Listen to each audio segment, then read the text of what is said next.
and medieval history. Previous year questions prelim to 2011 to 2022. Ancient and medieval history previous year questions. तो previous year question के हिसाब से पिछले 10 सालों से पिछले 11 सालों से एंशियंट मेडिवल हिस्ट्री जो है एंशियंट मेडिवल हिस्ट्री, ठीक है, यहाँ पे 2011 में 3 क्वेश्चन आए, 2012 में 5, 2013 में 3, 2014 में 2, 2015 में 4, 2016 में 7, 2017 में 2, 2018 में 1, 2019 में 8, 2020 में 6, 2021 में 8 और 2022 में 8। तो मतलब थोड़ा सा क्वेश्चन जो है वो एंशियंट हिस्ट्री और मेडिवल हिस्ट्री से आ रहा है। तो कौन कौन से टॉपिक्स आ रहे हैं एंशियंट हिस्ट्री में? पहला टॉपिक है इंट्रोडक्शन टू एंशियंट हिस्ट्री। तो यहाँ पे 2016 और 2012 में और यहाँ तक 2021 में टोटल 4 क्वेश्चन पूछे गए हैं। फिर हड़प्पन सिविलाइजेशन, यहाँ पे 4 क्वेश्चन पूछा है। ये किस साल पूछा था? 2011, 2013, फिर 2019 और 2021। फिर हिस्ट्री ऑफ वैदिक पीरियड्स, 2 क्वेश्चन पूछे, उसमें 2012, 2017 में एक क्वेश्चन पूछा है। फिर history of modern age, total 4 question पूछा है। यहाँ पे 2016, 2019, 2020, 2052 में 4 क्वेश्चन पूछा है। बुद्धिज्म जैनिज्म्स में 4 क्वेश्चन पूछे हैं, जो 2011, 2012 और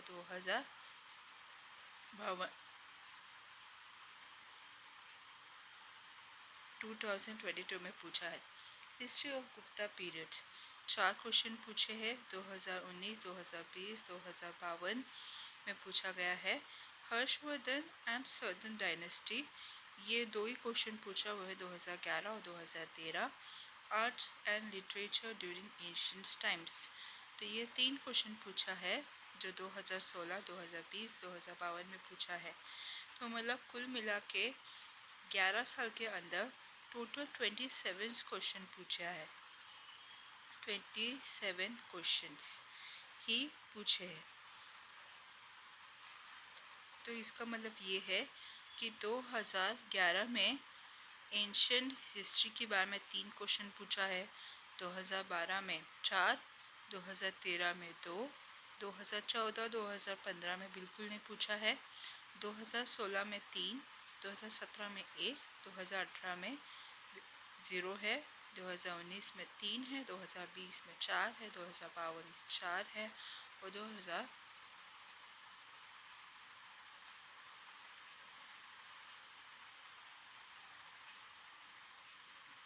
में 3 क्वेश्चंस पूछे हैं।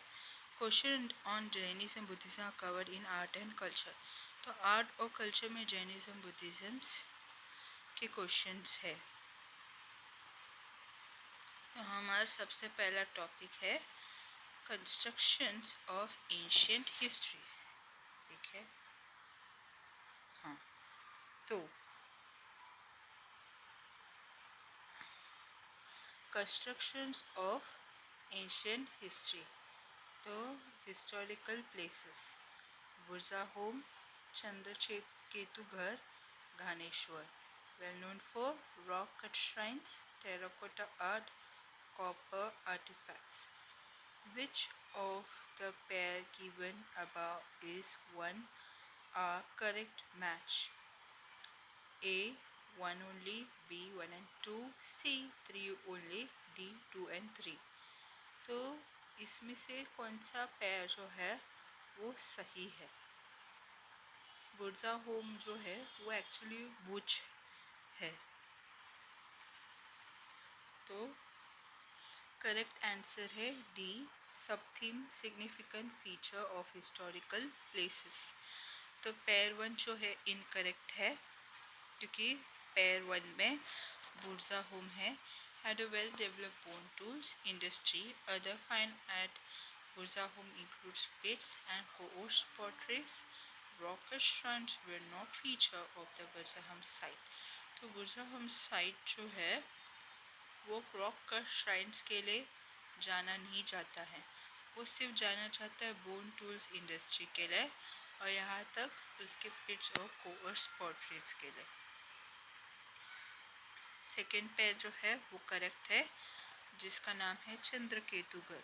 चंद्रकेतुगढ़ is located in the Ganges Delta in West Bengal. It was famous for terracotta art.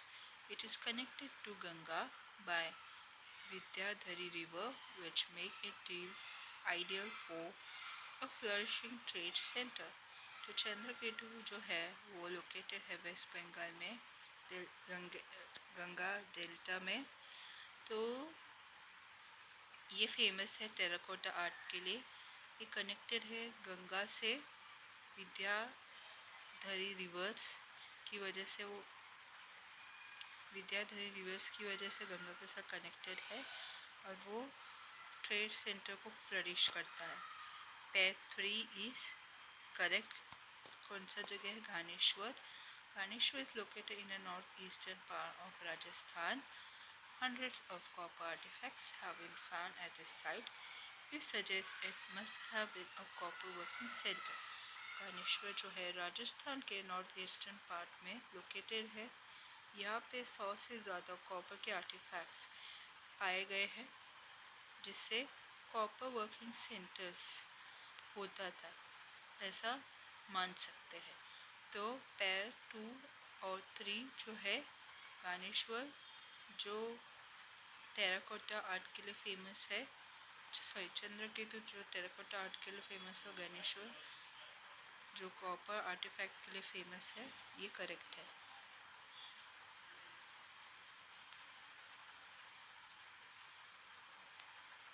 तो करेक्ट आंसर है डी 2 एंड 3। चंद्रकेतुगढ़ टेराकोटा आर्ट के लिए फेमस है, कानेश्वर कॉपर आर्टिफैक्ट्स के लिए काफ़ी फेमस है।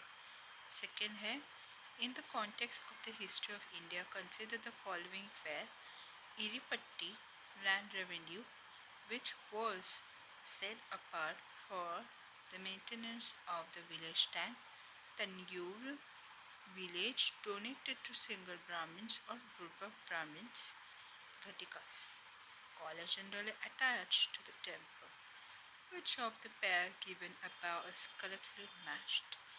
A1 and 2, B3 only, and C2 and 3, D1 and 3।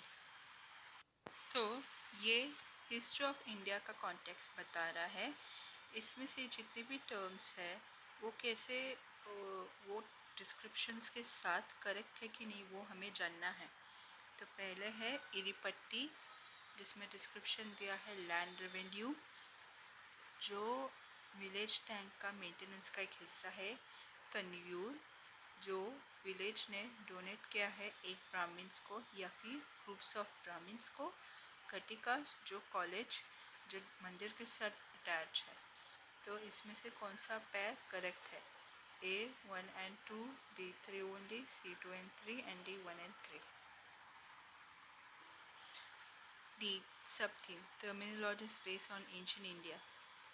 The correct answer is option D. Eripatti was a special kind of land donated by individual revenue from which was set apart for the maintenance of tanks in the village.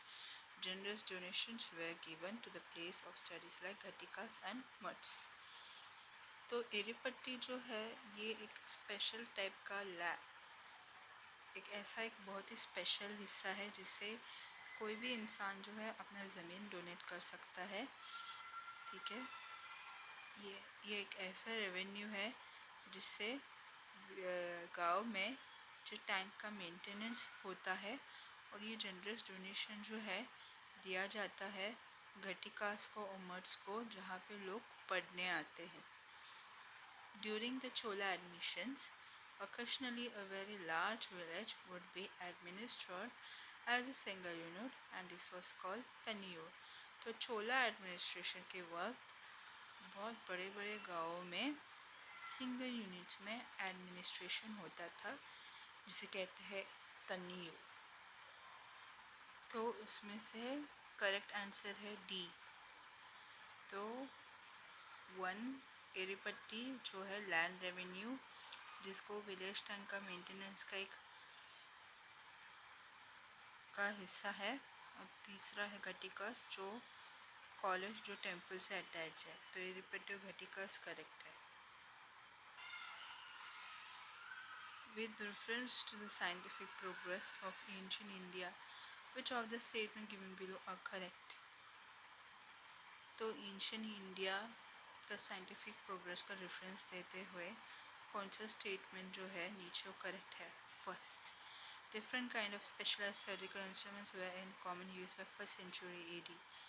तो special surgical instrument जो अलग अलग type का है वो common है first century AD में। Transplant of internal organ in the human body began in the 3rd century AD. Internal organ का ट्रांसप्लांट होता था ह्यूमन बॉडी में जो 3rd century AD में हुआ। The concept of sine of an angle was known in the 5th century AD। तो sign का concept जो है, साइन एंगल का जो कंसेप्ट जो है 5th century AD में पता चला। The concept of cyclic quadrilateral was known in the 7th century AD। 7th century AD में साइक्लिक क्वाड्रिलेटरल कंसेप्ट के बारे में पता चला। Select correct answers using the code given below. A 1 and 2 and only, B 3 and 4 only, C 1 and 3 and 4 only, D 1 2 3 and 4। तो इसमें से ancient India का साइंटिफिक प्रोग्रेस के हिसाब से कौन सा स्टेटमेंट करेक्ट है वो हमें जानना है। Sub themes technological development during ancient times. Ancient time में technological development statement 1 is correct. Shushruth has been documented as a first surgeon. He used S types and U type instrument and also documented plastic surgery. Shushruth ने सबसे पहला surgeon थे जिन्होंने documents किया था। उन्होंने S type और you type instruments को यूज़ किया था जो प्लास्टिक सर्जरी का डॉक्यूमेंट का भी हिस्सा है। Statement 2 is incorrect. There has been no documented proof of organ transplant in 3rd century AD. 3rd century AD में कोई भी organ transplant documents नहीं हुआ। Statement 3 is correct.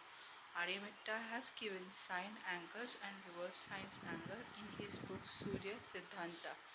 तो आर्यभट्टा ने साइन एंगल्स और रिवर्स साइन एंगल्स के बारे में बताया था सूर्य सिद्धांता बुक्स में। Statement 4 is correct. Brahmagupta was known to give the formula for the area of cyclic quadrilateral. Brahmagupta ने साइक्लिक क्वाड्रिलेटरल का एरिया का फॉर्मूला दिया था। तो correct answer is C. Statement 1 3 और 4 करेक्ट है। तो स्टेटमेंट सी मतलब करेक्ट ऑप्शन सी है, जिसमें से 1 3 और 4 करेक्ट है। वो है different kind of special surgical instruments were in common use bye 1st century AD। Right वो था सुश्रुत जिन्होंने एस और यू टाइप इंस्ट्रूमेंट्स यूज़ करते थे और प्लास्टिक सर्जरी में यूज़ होता था। फिर थर्ड वाला साइन का एंगल और इनवर्स साइन का एंगल जो है वो ढूंढा था ब्रह्मगुप्ता ने। और साइक्लिक क्वाड्रिलेटरल का कंसेप्ट 7th century AD में पता चल गया था। तो option C is correct 1 3 and 4 only.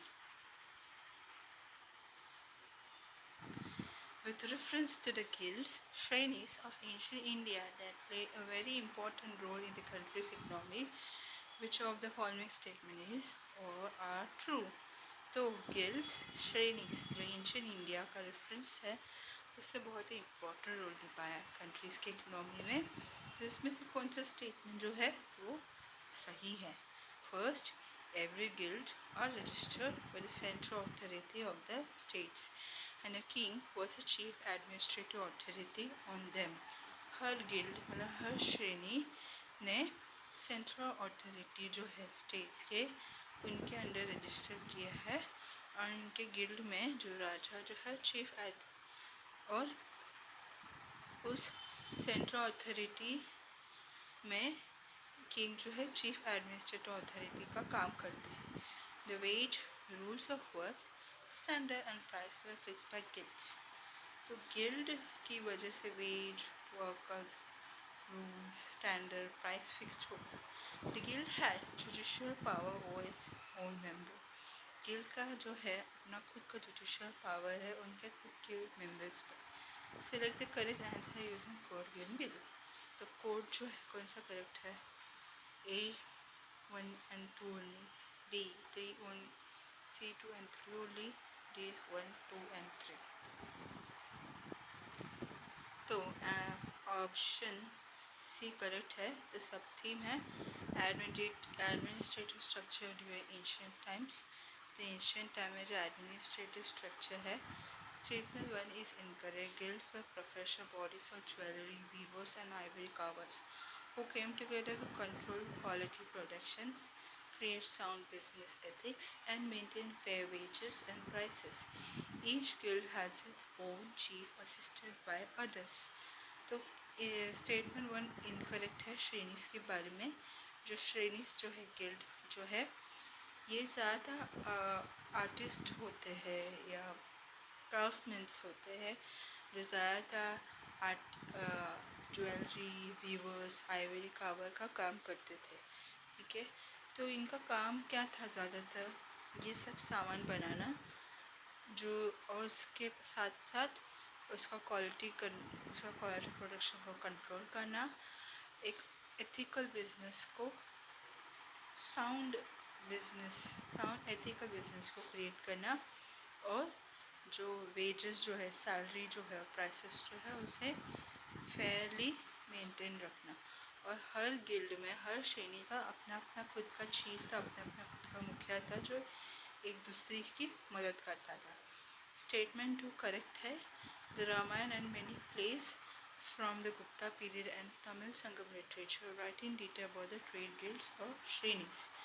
तो रामायण और गुप्ता पीरियड के कुछ प्लेस और तमिल संगम लिटरेचर से पता चला ट्रेड गिल्ड्स या फिर श्रेणीज के बारे में डिटेल बताया है।